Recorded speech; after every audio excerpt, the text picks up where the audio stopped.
Hey, how's it going, family? I just wanted to give a quick update. Stupid ass technical difficulties, man. I did a phone recording and I was going over the gold trade and stuff, but it's not going. So I'm going to try and share this here on my computer. I'll have better visual, but yeah, man, I be recording good content and then it just blow over, so it's annoying. But anyways, my connection. Anyway, if you see my screen, I'm gonna go over real quick, make this short, but so we can upload quick. But yo, so yesterday we was going over this gold drop because I know that Michael can attest to this. He was trying to trade, right? Now I'm gonna put on a period separator so you guys know what day is which. And he was trying to trade gold for a sell, and this steady kept rising until there. Um, so he put on a gold trade. This is the hour chart, by the way. Um, I'm gonna share my screen again because it did that. But anyways, we were just watching gold rise from the beginning of this week on a bullish trend. I was buying gold, okay. And with when it comes to price action, you know what I'm saying. You definitely have to be aware that not all price action is worthy of being tradable. Certain price action is just setting up a good formation and pattern to be traded at another time. We definitely have a high point here that barely got broken. It did not make a new high. So that's the first point. This bullish run did not look like it was going to really break and just take off. I was anticipating if it did, I was ready to buy it. It would have to make a strong, large move there, but I was looking at this daily high, even on the daily chart here. That high that's being broken now was this candle here. Okay, so seeing that wick down, I was, uh, looking. That was good interest. So the next thing bullish for me was this high to be broken, and that's on the daily chart. Going down to the 4 hour chart, um, I really like the swing points here. So I was at the beginning of the week buying gold. I saw this level here, that level of price action, and it's hard because it's not hard. It just takes time to understand. You're a beginner, you'll understand how certain candlestick formations will tell you a lot. So what I see is when there's a large body versus a small body versus where the candle is actually at, I'm able to tell where the money is, where the money has the highest probability of projecting to go because the banks are making price. So I see buying coming in, and this bearish and then this engulfing lets me know that bank orders are being massively exchanged here, especially at a level back here where there is a level where there was a previous bearish move. And things like that. So these lows are broken here, low, low, low. This low is taken out. So what you have to understand is what drives the market is liquidity, money, big boy money. It takes $1 billion to move 1 pip. So obviously that's the bank's money. So, they have that much volume to move it. So the market is not really going to move unless it has liquidity, and it needs large funds or other banks and their money to drive price. So they need to fill those orders, trigger those stops to activate that equity and move the market. Okay, so you have here, boom, market had enough liquidity filled here based off of this accumulation. This is a lot of consolidation here on the 4 hour, filled, liquidity provided, volatility activated, news or otherwise, price was corrected way and to make new yearly highs. Crazy.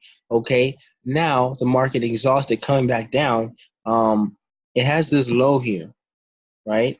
And so that means that there's now liquidity and stops here. Okay. They come down and tag these stops. They dip into this liquidity pool just a little bit to drive the price here.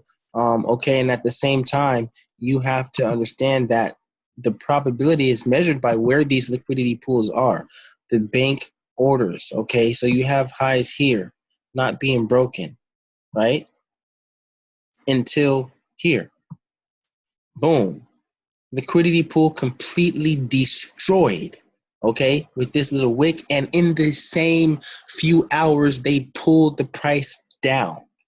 Okay, that's what they're doing, triggering orders and grabbing that equity and destroying accounts, drawing them down, causing hedge funds to be trapped.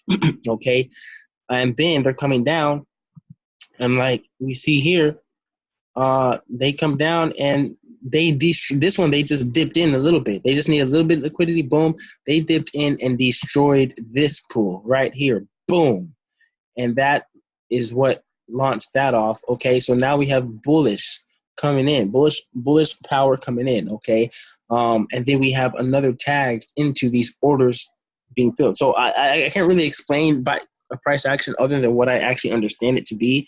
It's not randomness, it's money versus money. Okay, banks versus banks, and the market is driven based off of liquidity. You need liquidity to move the market. You need billions and trillions of dollars to move price. And the only people that can move price is other banks trading with other banks. So there's ways to spot when they reverse the market, when they correct the price, they leave orders and stops behind, which they can all see, and they need to tag those to drive price and correct it. When you see something going straight up like this, it is definitely something to pay attention to on how much money's in here. But anyways, market has been bullish on the short-term swings. Okay, I'm looking at these liquidity pools. This liquidity pool is destroyed, so now there's more liquidity above here.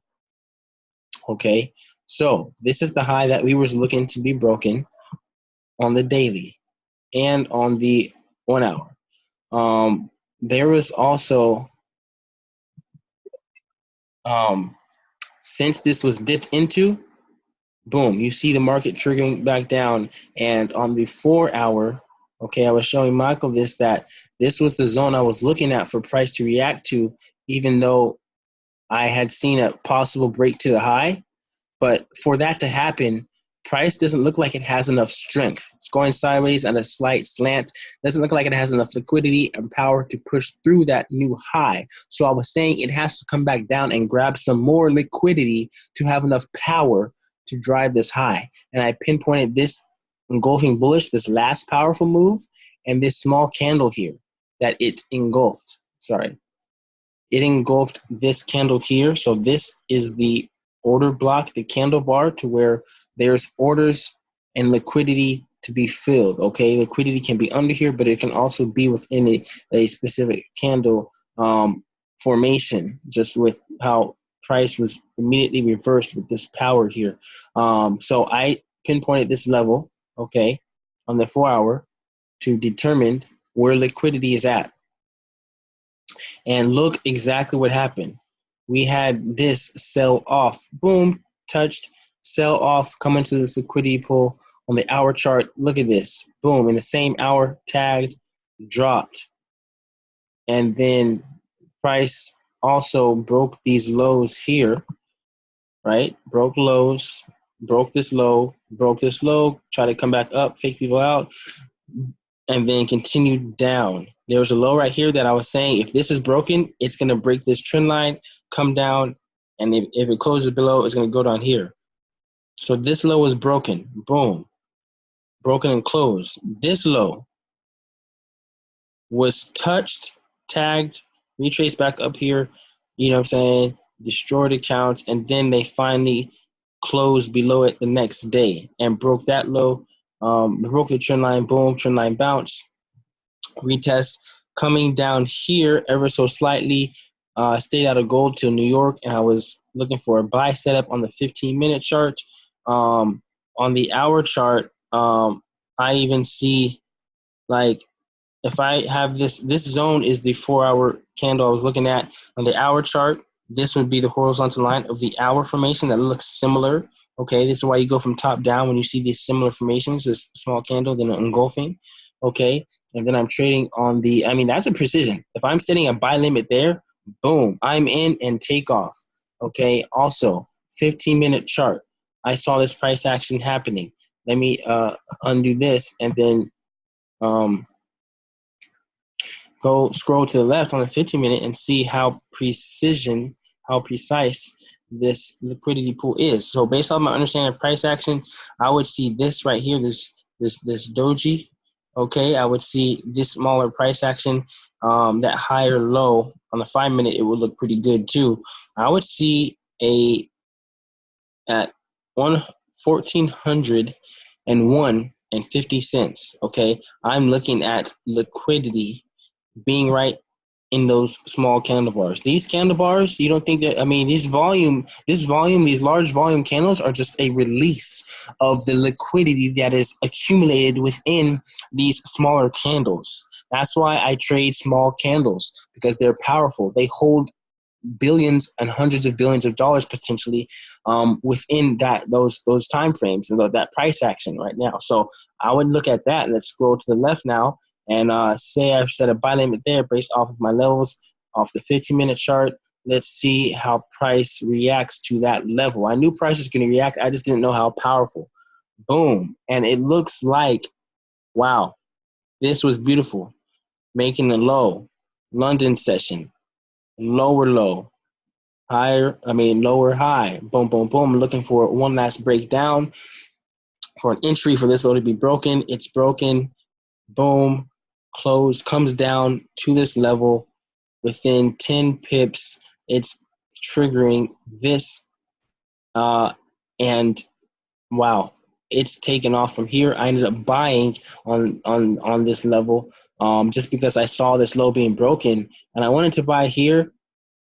Then I saw this and I saw it go lower, and then I bought again here. And this is just taking off. How the power of the move, I can't really predict. I can just tell where price can possibly be correcting to. I don't know how fast it's going to happen. I don't know when. I just can see where the money is. This is how banks trade with each other. Retail traders, they are not really too knowledgeable of this, but the reason why price moves a certain direction is important. It's because where the money is. This now may continue to make new highs as we look on the daily. Okay, we have this high, like I said, being broken. We have that one being broken right there. Okay, this one being broken and closed. This is threatening this high. Okay, so we have high, and this could be the next new high, and we can shoot this up to $1,500 an ounce, which is crazy, but it makes sense with what's going on in gold right now. This thing I don't see coming back down, you know what I'm saying, for the next few months. I don't see. This is too strong of correction right here and accumulation and things going on in the world, the value decreasing, you know what I'm saying? Gold is going up, okay? If you guys can get your hands on physical gold, start buying now. That's all I can say. But that's it. I try to keep this as short as I can, but I guess we couldn't do it. But all right, we out. Come on, market hackers, you got this.